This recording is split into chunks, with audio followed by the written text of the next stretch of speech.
മാന്യശ്രോതാക്കൾക്ക് ക്രിസ്തുയേശുവിന്റെ നാമത്തിൽ വന്ദനം. ആകാശവും ഭൂമിയും മാറിയാലും മാറിപ്പോകാത്ത ദൈവത്തിന്റെ വചനം നമുക്ക് ഒരിക്കൽ കൂടെ ധ്യാനിക്കുവാൻ ദൈവം അവസരം തന്നിരിക്കുന്നു. വളരെ പ്രാർത്ഥനയോടെ, വളരെ പ്രതീക്ഷയോടെ നമുക്ക് തിരുവചനത്തിലേക്ക് വരാം. യോഹന്നാന്റെ സുവിശേഷം 3-ാം അധ്യായം 3 മുതലുള്ള വാക്യങ്ങൾ. യേശു നിക്കോദീമോസിനോട്, ആമേൻ ആമേൻ ഞാൻ നിന്നോട് പറയുന്നു, പുതുതായി ജനിച്ചില്ല എങ്കിൽ ദൈവരാജ്യം കാണുവാൻ ആർക്കും കഴിയുകയില്ല എന്ന് ഉത്തരം പറഞ്ഞു. നിക്കോദീമോസ് അവനോട്, മനുഷ്യൻ വൃദ്ധനായ ശേഷം ജനിക്കുന്നത് എങ്ങനെ? രണ്ടാമതും അമ്മയുടെ ഉദരത്തിൽ കടന്ന് ജനിക്കാമോ എന്ന് ചോദിച്ചു. അതിന് യേശു, ആമേൻ ആമേൻ ഞാൻ നിന്നോട് പറയുന്നു, വെള്ളത്താലും ആത്മാവിനാലും ജനിച്ചില്ല എങ്കിൽ ദൈവരാജ്യത്തിൽ കടപ്പാൻ ആർക്കും കഴിയുകയില്ല. ജഡത്താൽ ജനിച്ചത് ജഡമാകുന്നു, ആത്മാവിനാൽ ജനിച്ചത് ആത്മാവാകുന്നു. നിങ്ങൾ പുതുതായി ജനിക്കണം എന്ന് ഞാൻ നിന്നോട് പറയുകയാൽ ആശ്ചര്യപ്പെടരുത്. നമുക്ക് പ്രാർത്ഥിക്കാം. സ്വർഗീയ പിതാവേ, തിരുവചനം ഗ്രഹിപ്പാനുള്ള കൃപ ഞങ്ങൾക്ക് തരണമേ. ഈ വചനം കേൾക്കുന്ന എല്ലാവർക്കും വേണ്ടി ഞാൻ കർത്താവായ യേശുവിന്റെ നാമത്തിൽ പ്രാർത്ഥിക്കുന്നു.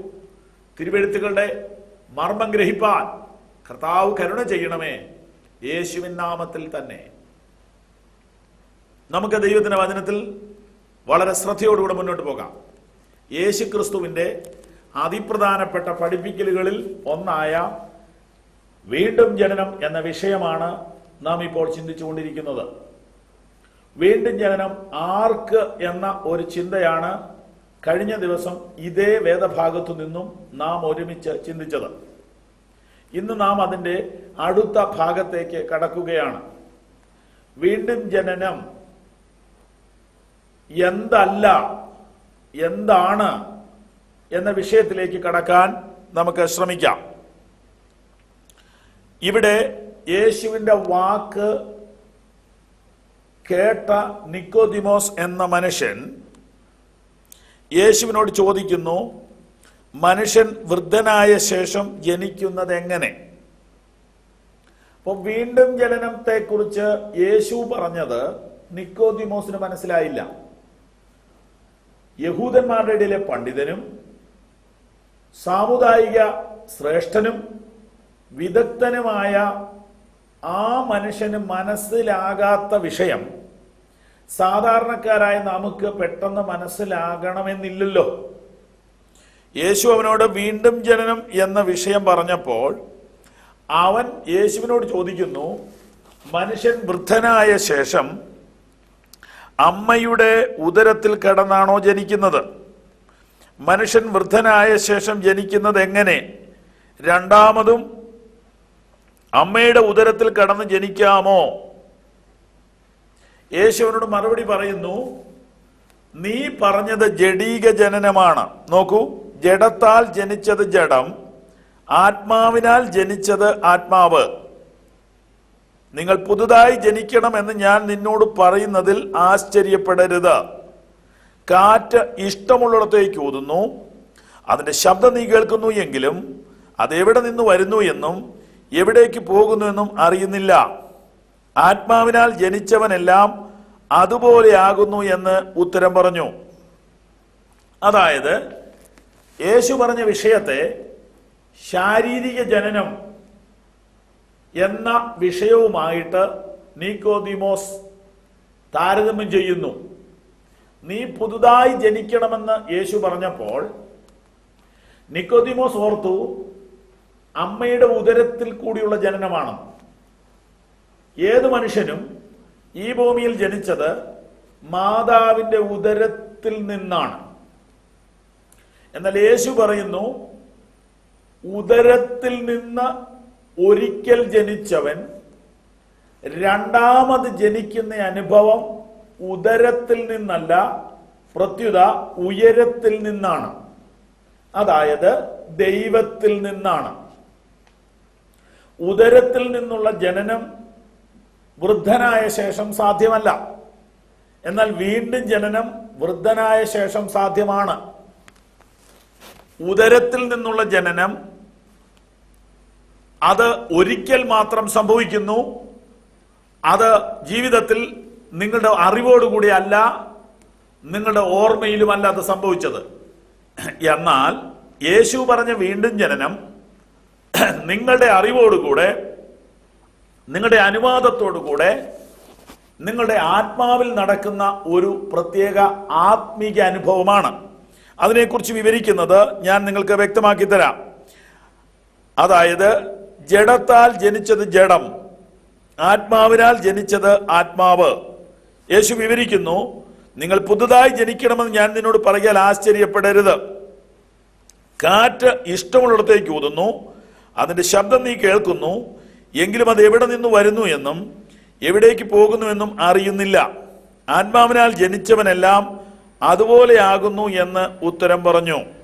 അതായത് യേശു വിവരിക്കുന്നു, ആത്മാവിനാൽ ജനിക്കുന്ന ഒരു വ്യക്തി എങ്ങനെയാണെന്ന് ഞാൻ പറയാം.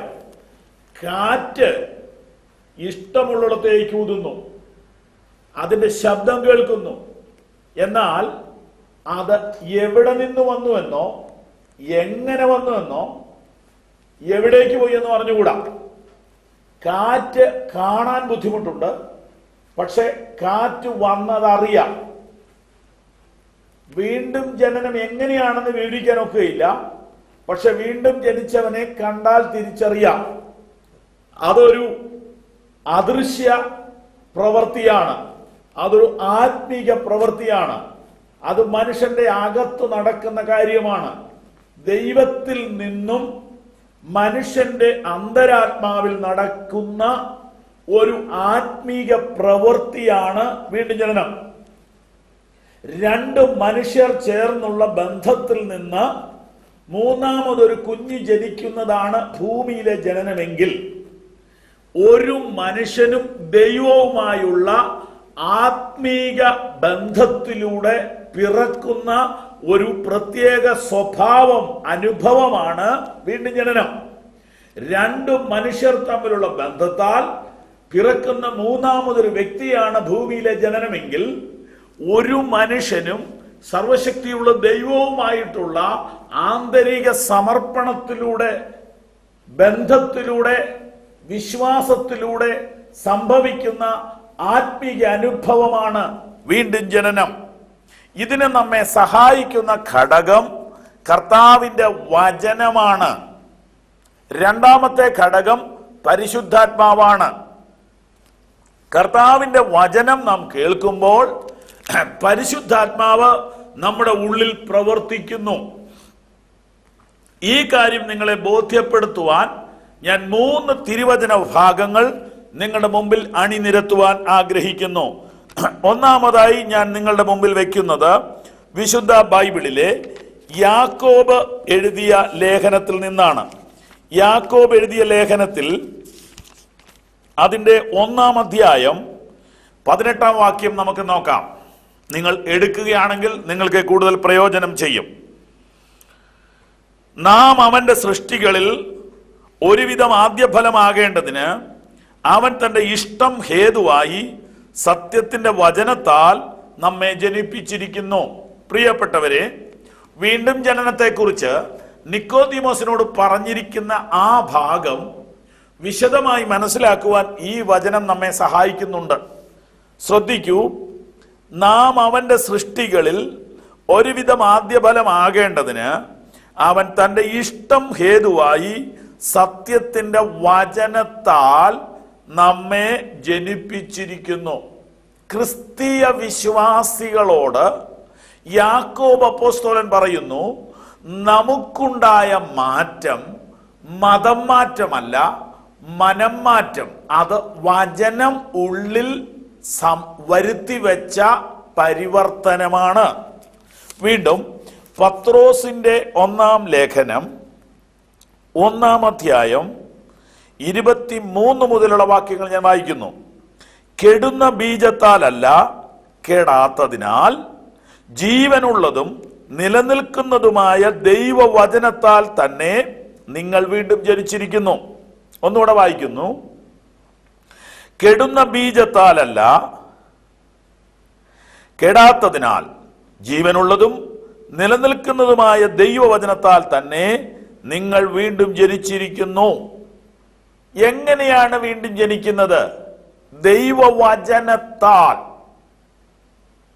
ബീജം എന്നിവിടെ ഉപയോഗിച്ചിരിക്കുന്നത് ഭൂമിയിലുള്ള ജനനങ്ങളുടെ എല്ലാം പിന്നിൽ ഒരു ബീജമുണ്ട്. എന്നാൽ ആത്മീയമായ വീണ്ടും ജനനത്തിന്റെ ബീജം, വിത്ത്, വചനമാണ്. പ്രിയപ്പെട്ടവരെ, ഇത് ശ്രദ്ധിക്കുക. ജഡീക ജനനം ഭൗതിക ജനനത്തിന് പിന്നിൽ പ്രവർത്തിക്കുന്ന വിത്ത് ബീജമാണ്. അങ്ങനെയെങ്കിൽ ആത്മീക ജനനത്തിന് വീഴുന്ന ആ ബീജം, ആ വിത്ത് ദൈവവചനമാണ്. ഇത് ശ്രദ്ധിച്ച് ഗ്രഹിച്ചില്ല എങ്കിൽ നമുക്ക് തെറ്റുപറ്റും. ദൈവത്തിന്റെ വചനം ഒരു മനുഷ്യന്റെ ഹൃദയത്തിൽ ഒരു വിത്ത് പോലെ വീഴുന്നത് എപ്പോൾ? മാനുഷിക ജനനം നടക്കുന്നത് ഭൂമിയിൽ ആരും കാണുന്നില്ല, ഭൂമിയിൽ ആരും അറിയുന്നില്ല. ആ ബീജം വീഴുന്ന ആ സമയമോ ആ സംഭവമോ ആ പ്രത്യേക രഹസ്യം ആരും അറിയുന്നില്ല. അതെ, അതിൽ കൂടുതൽ പൊതുവിൽ വിവരിക്കാൻ കഴിയുകയില്ല. ഇതുപോലെ തന്നെ ഒരു സംഭവം ദൈവവചനം കേൾക്കുമ്പോൾ നടക്കുന്നു. ഇവിടെയാണ് നാം പ്രധാനപ്പെട്ട ഭാഗം ഗ്രഹിക്കേണ്ടത്. സുവിശേഷ പ്രസംഗം എന്തിനു വേണ്ടിയാണ് എന്ന് ഞാൻ പറയട്ടെ. സുവിശേഷ പ്രസംഗം നടത്തുമ്പോൾ അനേക ആളുകൾ കേൾക്കുന്നെങ്കിലും ചിലരുടെ ഉള്ളിൽ അതൊരു വിത്തുപോലെ വീഴുകയും അത് കരുപ്പിടിക്കുകയും ചെയ്യുന്നു, അത് മുളയ്ക്കുന്നു, അത് വളരുന്നു. അങ്ങനെ ആ വ്യക്തിയിൽ ഒരു പുതു മനുഷ്യൻ ഉടലെടുക്കുന്നു. അവനാണ് യഥാർത്ഥ ക്രിസ്ത്യാനി, അവനാണ് യഥാർത്ഥ ദൈവമകൻ, അവനാണ് യഥാർത്ഥമായി വീണ്ടും ജനിച്ചവൻ. ദൈവവചനം കേട്ട് നല്ലതാണെന്ന് പറയുന്ന ഒരുപാട് ആളുകളുണ്ടെങ്കിലും അവരിലെല്ലാം ജനനം നടക്കുന്നില്ല. ധാരാളം വിത്തുകൾ എറിയുന്ന ഒരു കർഷകനെ കുറിച്ച് യേശു തമ്പുരാൻ പറഞ്ഞു. എന്നാൽ ആ വിത്തുകളിൽ ഒരു പറ്റം വഴിയരികിൽ വീണു, അത് പറവകൾ തിന്നുപോയി. പിന്നെ ഒരു കുറച്ച് വിത്ത് വീണ സ്ഥലത്ത് പാറയായിരുന്നു, അല്പം മണ്ണുണ്ട്. കിളിർത്തു എങ്കിലും വെയിൽ ഉറച്ചപ്പോൾ ഉണങ്ങിപ്പോയി. പിന്നീടുള്ള വിത്ത് മുള്ളിനിടയിൽ വീണു, പക്ഷേ അത് കിളിർത്തു. കാരണം വിത്ത് നല്ലതാണല്ലോ. അത് കിളിർത്തു, പക്ഷേ അതിന് വളരാൻ പറ്റുന്നില്ല. മുള്ള് അതിനെ ഞെരുക്കി എന്ന് യേശു പറയുന്നു. മത്തായി സുവിശേഷം 13-ാം അധ്യായത്തിലെ കാര്യമാണ് ഞാൻ നിങ്ങളോട് പറയുന്നത്. മുള്ള് ഈ വിത്തിനെ ഞെരുക്കി പീഡിപ്പിച്ചത് കൊണ്ട് ആ വിത്ത് വളർന്നില്ല. നല്ല വിത്തായിരുന്നു, പക്ഷേ അത് വളർന്നില്ല. കുറച്ച് വളർന്ന ശേഷം അതങ്ങ് തളർന്നുപോയി. എന്നാൽ നാലാമതൊരു തരം വിത്ത് നല്ല മണ്ണിൽ വീണു, അതും ഈ വിത്ത് തന്നെയാണ്. ആ വിത്ത് മുളച്ചു, വളർന്നു, ഫലം കായ്ച്ചു. മുളച്ചു, വളർന്നു, ഫലം കായ്ച്ചു. ആദ്യത്തെ വിത്ത് മുളച്ചില്ല, കാരണം അത് പറവകൾ തിന്നിട്ട് പോയി. ഞങ്ങൾ ഈ ദൈവവചനം ഇങ്ങനെ വാരി എറിയുകയാണ്.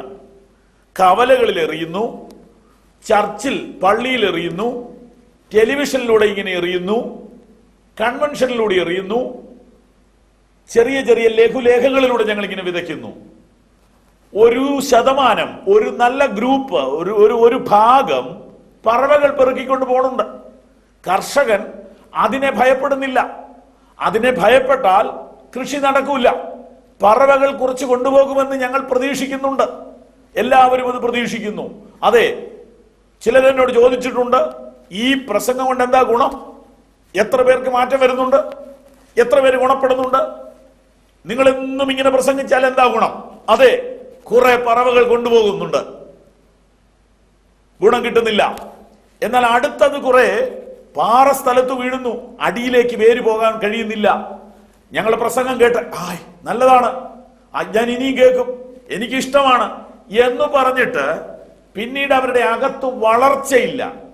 യേശുക്രിസ്തുവുമായ ഒരു ബന്ധമോ യേശുക്രിസ്തുവിന്റെ ഒരു സ്വാധീനമോ ജീവിതത്തിൽ വരാതെ പോകുന്ന ആളുകളെ ഞങ്ങൾക്കറിയാം, പെട്ടെന്നറിയാം. അതിന്റെ കാരണവും ഇത് തന്നെയാണ്. പാറയുടെ മുകളിലാണ് ആ വിത്ത് വീണത്. അവരുടെ ഹൃദയത്തിന്റെ അകത്തേക്ക് അത് ഇറങ്ങിയിട്ടില്ല. അത് അല്പമായിട്ട് പൊടിച്ച ശേഷം വെയിൽ ഉറച്ചപ്പോൾ വാടിപ്പോയി. വെയിൽ ഉറയ്ക്കുക എന്ന് പറയുന്നത് ജീവിതത്തിലെ സാഹചര്യങ്ങളുടെ മുമ്പിൽ ഈ അകത്ത് കിട്ടിയ സച്ചിന്തകൾ, പുതിയ വെളിച്ചങ്ങൾ, പുതിയ ചിന്തകൾ, കാഴ്ചപ്പാടുകൾ സംരക്ഷിക്കാൻ കഴിയാതെ ആ ചൂടിന്റെ മുമ്പിൽ അത് ഉണങ്ങിപ്പോകുന്നു. മൂന്നാമതൊരു ഗ്രൂപ്പ് കുറച്ചുകൂടെ നല്ലതാണ്. മണ്ണുണ്ട്, മുളച്ചു, ആവേശത്തോടെ വളർന്നു. പക്ഷെ പ്രതീക്ഷിക്കാത്തൊരു സാഹചര്യം വന്നു. ഈ കുഞ്ഞു തളിരിലകൾ കയറി വന്നത് മുള്ളിന്റെ അടുക്കിലേക്കാണ്. ആ മുള്ള് അല്പം പോലും വിട്ടുവീഴ്ച കൊടുത്തില്ല. ആ മുള്ളിനിടയിലൂടെ ആ വിത്ത് കയറി വന്നിട്ട് അതവിടെ ഞെങ്ങി, അത് ഞെരുങ്ങി, അത് നുറുങ്ങി, അത് കരയാൻ തുടങ്ങി, നിലവിളിക്കാൻ തുടങ്ങി. പക്ഷെ മുള്ളിന് മനസ്സലിവില്ലല്ലോ, മുള്ളിന് കരുണയില്ലല്ലോ. മുള്ള ആ വിത്തിനെ ഞെക്കി ഞെരുക്കി ഒടിച്ചു കളഞ്ഞു. അതേ, ആ വിത്ത് കീഴോട്ട് അതിന്റെ തല വളഞ്ഞു. അത് അവിടെ കിടന്ന് വാടി. അത് ഫലത്തിലേക്ക് വന്നില്ല. ഇതാണ് ഇന്ന് ലോകത്തിൽ കണ്ടുകൊണ്ടിരിക്കുന്നത്. ധാരാളം കൺവെൻഷനുകൾ ഞങ്ങൾ നടത്തുന്നുണ്ട്, ധാരാളം ബുക്ക്ലെറ്റുകൾ ഞങ്ങൾ വിതരണം ചെയ്യുന്നുണ്ട്, ധാരാളം ക്രൂസൈഡുകളും ടെലിവിഷൻ പ്രോഗ്രാമും നടക്കുന്നുണ്ട്, ഒരുപാട് മനുഷ്യർ കേൾക്കുന്നുണ്ട്. പക്ഷേ ഈ 3 വിധത്തിൽ ആ വിത്തിന്റെ നല്ലൊരു ശതമാനം നഷ്ടപ്പെടുകയാണ്. ഒരു വിത നടത്തിയിട്ട് ആ വിത്തിന്റെ 4-1 കിളിർത്ത് ഫലത്തിലേക്ക് വരുന്നുള്ളൂ എന്ന് സാക്ഷാൽ യേശു തന്നെ പറഞ്ഞിട്ടുണ്ട്. ആദ്യത്തെ 3 ഒരു വിധത്തിൽ അല്ലെങ്കിൽ മറ്റൊരു വിധത്തിൽ നിഷ്ഫലമായി പോകുന്നു. എന്നാൽ 4ാമത്തെ ഗ്രൂപ്പ് വിത്താകട്ടെ, അത് മുളച്ചു. വിത്തെല്ലാം ഒന്ന് തന്നെയാണ്. അത് മുളച്ചു, അത് വളർന്നു, അത് ഫലം കായ്ച്ചു.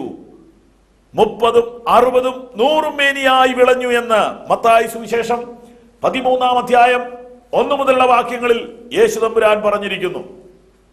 ശ്രദ്ധിക്കൂ പ്രിയപ്പെട്ടവരെ, ദൈവത്തിന്റെ വചനം വാരി വിതറുമ്പോൾ ഒരുക്കപ്പെട്ട നിലം എവിടെയുണ്ടോ അവിടെ ആ വിത്ത് കിളിർക്കും.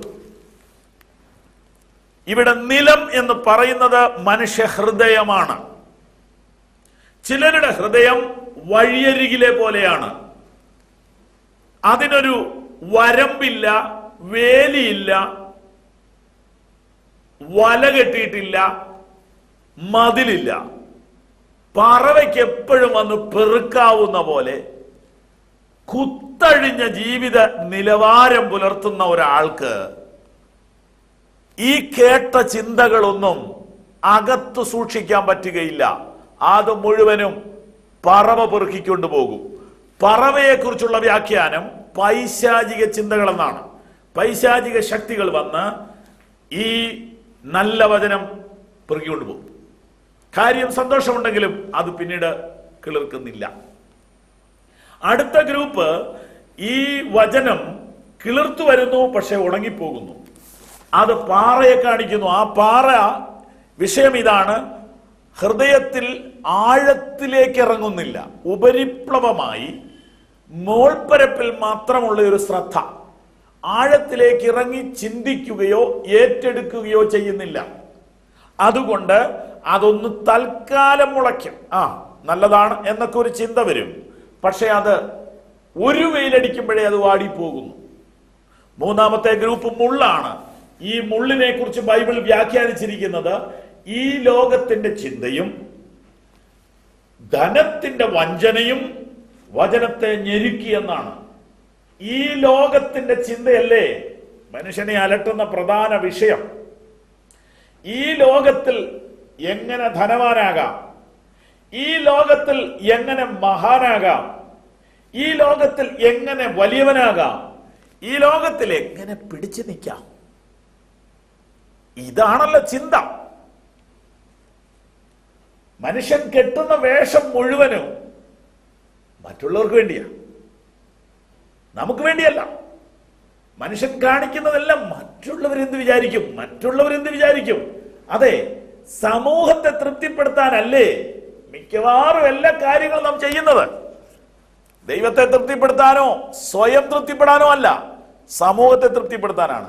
ഈ ലോകത്തിന്റെ ചിന്തയും ധനത്തിന്റെ വഞ്ചനയും വചനത്തെ ഞെരുക്കുന്നു എന്നാണ് പറഞ്ഞത്. അതെ, മനുഷ്യനെ ഞെരുക്കുന്ന സുപ്രധാനമായ രണ്ട് ചിന്തകളാണ് ഈ ലോകത്തിൽ വലിയവനാകണമെന്നുള്ള ചിന്തയും ധനത്തെ കുറിച്ചുള്ള ചിന്തയും. ഒരു സുവിശേഷകൻ എന്ന നിലയിൽ ഞാൻ നിങ്ങളോടൊരു സത്യം പറയാം. ദൈവരാജ്യത്തിൽ പോകുന്നതിന് നിങ്ങൾക്ക് തടസ്സമായിട്ടിരിക്കുന്ന രണ്ട് ശക്തികൾ, ഒന്ന് ഈ ലോകത്തെ കുറിച്ചുള്ള ചിന്തയും രണ്ട് ധനത്തെ കുറിച്ചുള്ള ചിന്തയുമാണ്. ഈ രണ്ട് ചിന്തകളെയും നിങ്ങൾ അതിജീവിക്കുന്നില്ലെങ്കിൽ വചനം കേട്ടതുകൊണ്ടും പ്രയോജനമൊന്നുമില്ല. ഈ ലോകത്തിൽ ധനവാനാകാൻ വേണ്ടിയാണ് ഇപ്പൊ ആളുകൾ വചനം കേൾക്കുന്നത്. നിങ്ങൾക്ക് തെറ്റുപറ്റി. ഈ ലോകത്തിലെ പരാജയങ്ങളുടെ മുകളിൽ കയറി നിൽക്കാൻ വേണ്ടിയാണ് വചനം തുറക്കുന്നത്. തെറ്റിപ്പോയി. ഈ ലോകത്തെ മറക്കാനും ഈ ലോകത്തെ വെറുക്കാനും ഈ ലോകത്തെ ജയിക്കാനുമാണ് ദൈവവചന കേൾവി നിങ്ങളെ സഹായിക്കുന്നത്. യേശു ഇങ്ങനെ പറഞ്ഞു, ലോകത്തിൽ നിങ്ങൾക്ക് കഷ്ടമുണ്ടെങ്കിലും ധൈര്യപ്പെടുവീൻ, ഞാൻ ലോകത്തെ ജയിച്ചിരിക്കുന്നു. ശ്രദ്ധിക്കുക, ലോകത്തിൽ നിങ്ങൾക്ക് കഷ്ടമുണ്ടെങ്കിലും ധൈര്യപ്പെടുവീൻ, ഞാൻ ലോകത്തെ ജയിച്ചിരിക്കുന്നു. യേശു ലോകത്തെ ജയിച്ചത് എങ്ങനെ? ലോകത്തിന്റെ പ്രലോഭനങ്ങളോ പരീക്ഷണങ്ങളോ യേശുവിനെ തളർത്തിയില്ല. യേശു അതിന്റെ മുമ്പിൽ മുട്ടുമടക്കിയില്ല. കാൽവറി ക്രൂശിൽ യേശു രക്തമൊഴുക്കി മരിച്ച് ഉയർത്തെഴുന്നേറ്റപ്പോൾ ലോകത്തെ അവൻ കീഴടക്കുകയായിരുന്നു. ആ വാക്കുകൾ യേശു തന്റെ ശിഷ്യന്മാരോട് പറഞ്ഞു. ലോകത്തിൽ നിങ്ങൾക്ക് കഷ്ടമുണ്ടെങ്കിലും ധൈര്യപ്പെടുവീൻ, ഞാൻ ലോകത്തെ ജയിച്ചിരിക്കുന്നു. ലോകത്തെ ജയിച്ച ജയമോ നിങ്ങളുടെ വിശ്വാസം തന്നെ. പ്രിയപ്പെട്ടവരെ, എനിക്ക് നിങ്ങളോടൊരു സത്യം പറയുവാനുണ്ട്. മനുഷ്യന്റെ ഉള്ളിൽ ദൈവവചനമാകുന്ന വിത്ത് വീഴുകയും കിളിർക്കുകയും വളരുകയും ചെയ്യുമ്പോഴാണ് അവൻ വീണ്ടും ജനന അനുഭവത്തിലേക്ക് വരുന്നത്. ഇതൊരു മതമല്ല, ഇതൊരു ആത്മീക അനുഭവമാണ്. ദൈവത്തിന്റെ വചനത്തിന്റെ വിത്ത് താങ്കളുടെ അകത്ത് വീഴുവാനാണ് ഈ പ്രസംഗം നിങ്ങൾ കേൾക്കുന്നത്. സുവിശേഷ യോഗങ്ങളിൽ സംഭവിക്കുന്നത് ദൈവവചനം കേൾക്കുക. ദൈവവചനം കേൾക്കുമ്പോൾ നമ്മുടെ അകത്ത് വചനം എന്ന വിത്ത് വീഴുന്നു. ആ വിത്ത് മുളയ്ക്കുന്നു. പക്ഷെ എന്ത് സംഭവിക്കുന്നു? കുറച്ച് പക്ഷി കൊണ്ടുപോകുന്നു, കുറച്ച് പാറ നിമിത്തം ഉണങ്ങിപ്പോകുന്നു, കുറച്ച് മുള്ളു ഞെരുക്കിക്കളയുന്നു. മുള്ളു ഞെരുക്കുക എന്ന് പറഞ്ഞ വിഷയമാണ് നാം ഇതുവരെ ചിന്തിച്ചു വന്നത്. കിളിർത്തു വന്നു. ഒരു നല്ല ശതമാനം ആളുകൾ ഈ വലിയ വലിയ യോഗങ്ങളെല്ലാം കേട്ട്, ഈ ടെലിവിഷൻ പ്രോഗ്രാം എല്ലാം കേട്ട്, ആയിരക്കണക്കിന് മനുഷ്യര്, ഓ ഇത് സത്യമാണ്, എന്റെ ദൈവമേ ഇത് ദൈവവചനാണല്ലോ, ഇത് സത്യമാണല്ലോ എന്നൊക്കെ പറയുന്നുണ്ടെങ്കിലും അതിന്റെ ഫലം കായ്ക്കുന്നില്ല, അതിന്റെ റിസൾട്ട് പുറത്തു വരുന്നില്ല, യഥാർത്ഥ ക്രിസ്തീയ ജീവിതത്തിലേക്ക് വരുന്നില്ല. നിങ്ങളുടെ വെളിച്ചം ഇരുളിൽ പ്രകാശിക്കട്ടെ എന്ന് യേശു പറഞ്ഞു. നിങ്ങൾ ഫലം കായ്പീൻ എന്ന് യേശു പറഞ്ഞു. നിങ്ങൾ ലോകത്തിന്റെ വെളിച്ചമാണെന്ന് യേശു പറഞ്ഞു. നിങ്ങൾ ഭൂമിയുടെ ഉപ്പാണെന്ന് യേശു പറഞ്ഞു. ഈ വിധത്തിലേക്ക് ക്രിസ്തീയ ജീവിതം പ്രകാശം പരത്തുന്ന അനുഭവത്തിലേക്ക് വരാൻ കഴിയാതെ പോകുന്നത് ഈ വചനം എന്ന വിത്ത് മുളച്ച ശേഷം മുള്ളിന്റെ ഇടയിൽപ്പെട്ട് ഞെരുങ്ങി പോവുകയാണ്. മുള്ള് എന്താണെന്നാണ് ഇതുവരെ നാം ചിന്തിച്ചത്. ബൈബിൾ ഇങ്ങനെ പറയുന്നു, എന്താണ് മുള്ള്? മുള്ള് മറ്റൊന്നുമല്ല, ഈ ലോകത്തിന്റെ ചിന്തയും ധനത്തിന്റെ വഞ്ചനയുമാണ് മുള്ള്. ഈ ലോകത്തിൽ എങ്ങനെ ധനവാനാകാം, ഈ ലോകത്തിൽ എങ്ങനെ വലിയവനാകാം എന്ന ലോകത്തെ കുറിച്ചുള്ള ചിന്ത നമ്മുടെ തലയിൽ കയറിയിട്ട് നമ്മുടെ കണ്ണുകുരുടാക്കിയിരിക്കുന്നു. ധനത്തെ കുറിച്ചുള്ള ചിന്ത നമ്മളെ 24 മണിക്കൂറും ഭരിക്കുകയല്ലേ? മനുഷ്യനെ അലട്ടുന്ന ചിന്ത യഥാർത്ഥത്തിൽ എന്താണ്? ധനം, ധനം, ധനം, ധനം, ധനം. ഇതിനു വേണ്ടിയുള്ള പരക്കം പാച്ചിലിനിടയിൽ ഈ വചനം വാടിപ്പോവുക.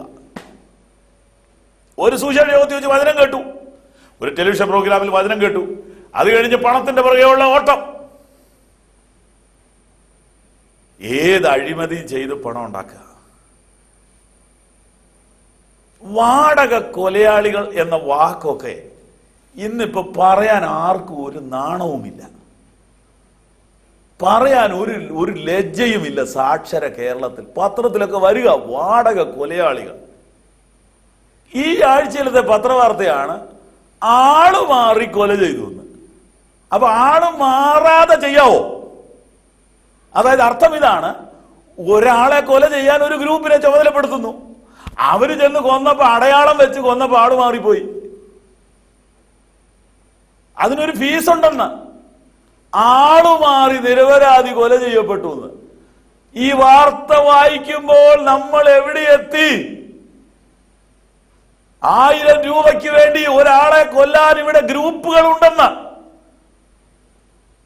ഇച്ചിരൂടെ കൂടിയ കേസാണെങ്കിൽ 5000, 10000 ഒക്കെ കൊടുത്താൽ ചെയ്യാൻ ആളുണ്ടെന്ന്. ഇത്ര ഭയങ്കര സ്വാധീനം പണത്തിനുണ്ട്, ധനത്തിന്റെ വഞ്ചന. ഓർക്കുക, ഇതേ വിലയ്ക്ക് തന്നെ നിന്നെയും കൊല്ലുവാൻ മറ്റൊരുത്തൻ ഒരുങ്ങുന്നുണ്ട്. വില കുറയുക. ഇപ്പൊ എല്ലാം ബാർഗെയിൻ ചെയ്യുന്ന കാലമാ. എല്ലാം വില കുറഞ്ഞു. ടെലിവിഷന് വില കുറഞ്ഞു, ടേപ്പ് റെക്കോർഡറിന് വില കുറഞ്ഞു, കാറിന് വില കുറഞ്ഞു. മാരുതി കാറിന് ഈ ആഴ്ചയിൽ 15000 രൂപ വില കുറഞ്ഞു. വാടക കൊലയാളിക്കും റേറ്റ് കുറഞ്ഞിരിക്കുക. കാരണം സംഘങ്ങൾ ഒരുപാട് വന്നിട്ടുണ്ട്. എന്താണ് ഇവിടുത്തെ വിഷയം? പണത്തിന്റെ ചിന്ത. യേശു പറയുന്നു, വചനമാകുന്ന വിത്ത് അനേകരുടെ അകത്ത് വീണിട്ടും അത് മുളച്ചിട്ടും സുവിശേഷ പ്രസംഗം കേട്ടു, കണ്ണിൽ കൂടെ 2 തുള്ളി കണ്ണുനീര് വന്നു, സത്യമാണെന്ന് മനസ്സുകൊണ്ട് ഏറ്റു പറഞ്ഞു, പക്ഷേ അത് ഫലം കായ്ച്ചില്ല. ധനത്തിന്റെ ചിന്ത, ഈ ലോകത്തിന്റെ ചിന്തയും ധനത്തിന്റെ വഞ്ചനയും മനുഷ്യനെ വഞ്ചിച്ചിരിക്കുന്നു എന്നുള്ളത് മറക്കാൻ പാടില്ല. അതെ, അത് മറക്കാൻ പാടില്ല. ദൈവത്തിന്റെ വചനം ഉള്ള നിലയിൽ നമ്മുടെ അകത്ത് പ്രകാശിച്ചാൽ, നമ്മുടെ അകത്ത് കയറിയാൽ അത് ഫലം കായ്ക്കുക തന്നെ ചെയ്യും. അതേ, വീണ്ടും ജനനത്തെ കുറിച്ചുള്ള ചിന്ത, ഇന്നത്തെ ചിന്ത ഇവിടെ അവസാനിപ്പിക്കേണ്ട സമയമായിരിക്കുന്നല്ലോ. പ്രിയപ്പെട്ടവരെ, അടുത്ത ദിവസം ഈ ചിന്ത തുടരുന്നതാണ്. എന്താണ് വീണ്ടും ജനനം? വചനം പ്രസംഗിക്കുമ്പോൾ ഹൃദയത്തിനകത്ത വചനം എന്ന വിത്ത് വീഴുകയും അത് മുളച്ച് ദൈവിക സ്വഭാവത്തിൽ ഈ വ്യക്തി രൂപം പ്രാപിക്കുകയും ചെയ്യുന്നതാണ് വീണ്ടും ജനനം. പ്രാർത്ഥിക്കാം. പ്രിയ കർത്താവേ, ഈ വചനം ഉള്ളതുപോലെ ഗ്രഹിപ്പാൻ പ്രിയ ശ്രോതാക്കൾക്ക് കൃപ ചെയ്യണമേ. പലപ്പോഴായി അവരുടെ അകത്തു വീണ ദൈവവചനം എന്ന വിത്ത് പല കാരണങ്ങളാൽ ഞെരുക്കി നശിപ്പിച്ചുകൊണ്ടിരിക്കുന്ന അവസ്ഥയിൽ നിന്ന് ഒരു പൂർണ്ണമോചനം നിന്റെ ജനത്തിന് നൽകണമേ. യേശുവിൻ നാമത്തിൽ തന്നെ. ഇതേ സന്ദേശം തുടരുന്നതാണ്. സംശയങ്ങളുണ്ടെങ്കിൽ കത്തയക്കുക, പ്രാർത്ഥനാ വിഷയമുണ്ടെങ്കിൽ വിളിച്ചറിയിക്കുക. Pastor Babu Cherian, post box number 6, Piravom 0485 224 35 15. ദൈവം